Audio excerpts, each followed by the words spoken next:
ನಮಸ್ಕಾರ ಸ್ನೇಹಿತರೆ, welcome to heart touching Kannada stories ಚಾನಲ್ಗೆ. ಇವತ್ತಿನ ಕತೆ ಬಂದುಬಿಟ್ಟು ಕಾಗೆ ಮತ್ತು ಗುಬ್ಬಿಯ ಕತೆ.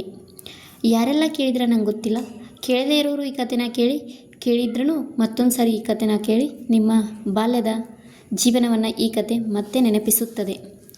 ಒಂದು ಕಾಡಿನಲ್ಲಿ ಒಂದು ಕಾಗೆ ಇತ್ತು. ಅದರ ಪಕ್ಕದಲ್ಲಿ ಒಂದು ಗುಬ್ಬಿ ವಾಸವಾಗಿತ್ತು. ಇಬ್ಬರು ಒಳ್ಳೆಯ ಸ್ನೇಹಿತರಾಗಿದ್ದರು. ಗುಬ್ಬಿ ಮನೆ ಕಲ್ಲಿನ ಮನೆಯಾಗಿತ್ತು, ಕಾಗೆ ಮನೆ ಮಣ್ಣಿನ ಮನೆಯಾಗಿತ್ತು. ಒಂದಿನ ಜೋರಾಗಿ ಮಳೆ ಬಂತು. ಆಗ ಪಾಪ ಕಾಗೆ ಮನೆ ಮಣ್ಣಿಂದ ಮಾಡಿದರಿಂದ ಕಾಗೆ ಮನೆ ಎಲ್ಲ ಮಳೆಯಲ್ಲಿ ಕೊಚ್ಚಿ ಹೋಯಿತು. ಗುಬ್ಬಿ ಮನೆ ಕಲ್ಲಿಂದ ಇರುವುದರಿಂದ ಹಾಗೆ ಉಳಿದಿತ್ತು. ಆಗ ಕಾಗೆ ಗುಬ್ಬಿಯ ಮನೆ ಹತ್ತಿರ ಬಂದು ಗುಬ್ಬಕ್ಕ ಗುಬ್ಬಕ್ಕ ಬಾಗಿಲು ತೆಗಿ ಎನ್ನುತ್ತಿತ್ತು. ಆಗ ಗುಬ್ಬಕ್ಕ, ತಡಿ, ನನ್ನ ಮಕ್ಕಳಿಗೆ ಊಟ ಹಾಕ್ತಿದ್ದೀನಿ, ತಡಿ 5 ನಿಮಿಷ ಬರ್ತೀನಿ ಅಂತ ಹೇಳಿತು. ಮತ್ತೆ 5 ನಿಮಿಷ ಆದಮೇಲೆ ಮತ್ತೆ ಕಾಗೆ ಗುಬ್ಬಕ್ಕ ಗುಬ್ಬಕ್ಕ ಬಾಗಿಲು ತೆಗಿ ಅಂದಾಗಲೆಲ್ಲ ಗುಬ್ಬಿ, ಊಟ ಹಾಕೋನೆಪ್ಪ, ಗಂಡನಿಗೆ ಊಟ ಹಾಕೋನೆಪ್ಪ, ಮಕ್ಕಳಿಗೆ ಊಟ ಹಾಕೋನೆಪ್ಪ, ಮಕ್ಕಳನ್ನ ಮಲಗಿಸೋನೆಪ್ಪ ಎಲ್ಲವನ್ನ ಹೇಳಿ ಕೊನೆಗೆ ಗುಬ್ಬಿ ಬಾಗಿಲು ತೆಗೆದೇ ಬಿಟ್ಟಿತು.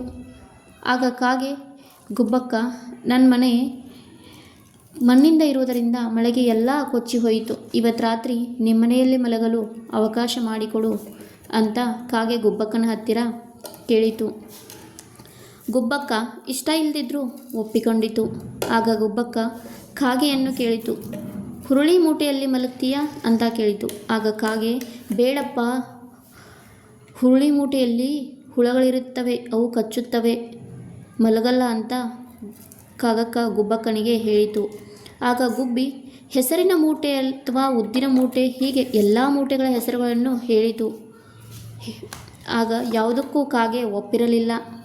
ಕೊನೆಗೆ ಕಡಲೆಯ ಮೂಟೆ ಕೇಳಿದ ತಕ್ಷಣ ಕಾಗೆ ಒಪ್ಪಿಕೊಂಡಿತು. ಎಲ್ಲರೂ ಮಲಗಿದ ನಂತರ ಮಧ್ಯರಾತ್ರಿ ಕಳೆದ ನಂತರ ಕಾಗೆ ರೂಮಿನಿಂದ ಕಟಂ ಕಟಂ ಅಂತ ಶಬ್ದ ಬರುತ್ತಿತ್ತು. ಆಗ ಗುಬ್ಬಕ್ಕ ಕಾಗಕ್ಕನನ್ನು, ಏನು ಕಡಿತಿದೀಯಾ ಕಾಗಕ್ಕ, ಏನು ಸೌಂಡದು ಅಂತ ಕೇಳಿತು. ಆಗ ಕಾಗಕ್ಕ ಗುಬ್ಬಕ್ಕನಿಗೆ, ಅವತ್ತೊಂದಿನ ಗೋಟ್ ಅಡಿಕೆ ಸಿಕ್ಕಿತ್ತಲ್ವಾ, ಅದನ್ನು ಕಡಿತಾ ಇದ್ದೀನಿ, ಅದೆಷ್ಟಾಗಿದ್ರೂ ಅಗಿತಾನೇ ಇಲ್ಲ ಅಂತ ಹೇಳಿತು. ಬೆಳಗಾಗೋದ್ರೊಳಗೆ ಕಾಗಕ್ಕ ತಾನು ಮಲಗಿದ್ದ ಕಡಲೆಕಾಳು ಮೂಟೆಯಲ್ಲಿರುವ ಕಡಲೆಕಾಳುಗಳನ್ನೆಲ್ಲ ತಿಂದು ಅದರಲ್ಲಿ ತುಂಬ ಮಲವಿಸರ್ಜನೆ ಮಾಡಿ ಹಾರಿ ಹೋಗಿತ್ತು.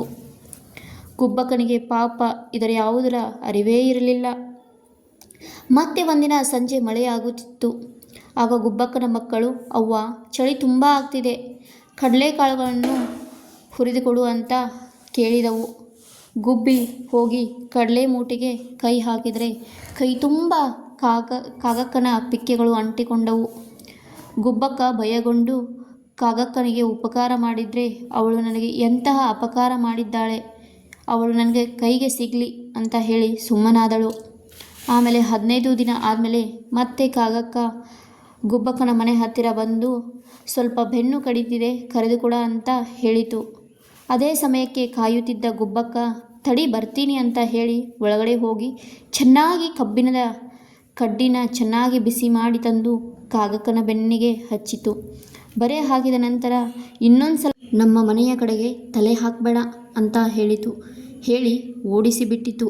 ಅಂದಿನಿಂದ ಗುಬ್ಬಕ್ಕ ಮತ್ತು ಕಾಗಕ್ಕನ ಸ್ನೇಹ ಕಳೆದು ಹೋಗಿತು. ಉಪಕಾರ ಮಾಡಿದವನಿಗೆ ಅಪಕಾರ ಎಂದೂ ಮಾಡಬಾರದು. ಇದೇ ಈ ಕಥೆಯ ಸಂದೇಶ. ಈ ಕತೆ ನಿಮಗೆ ಇಷ್ಟವಾದರೆ please like, comment, share and subscribe ಮಾಡೋದನ್ನು ಮರಿಬೇಡಿ. ಇನ್ನೂ ಹೆಚ್ಚು ಹೆಚ್ಚು ಕತೆಗಳನ್ನು ನಿಮ್ಮ ಮುಂದೆ ತಗೊಂಡು ಬರ್ತೀನಿ. ಅಲ್ಲಿವರೆಗೂ ನನ್ನ ಚಾನಲ್ನ ಸಪೋರ್ಟ್ ಮಾಡ್ತಾ ಇರಿ. ಮತ್ತು ಸಬ್ಸ್ಕ್ರೈಬ್ ಆಗಿಲ್ಲ ಅಂದರೆ ಸಬ್ಸ್ಕ್ರೈಬ್ ಕೂಡ ಆಗಿ. ಹಾಗೆ ಈ ಕತೆನ ನಿಮ್ಮ ಫ್ಯಾಮಿಲಿ ಫ್ರೆಂಡ್ಸ್ಗೂ ಶೇರ್ ಮಾಡಿ. Take care, bye bye, love you all.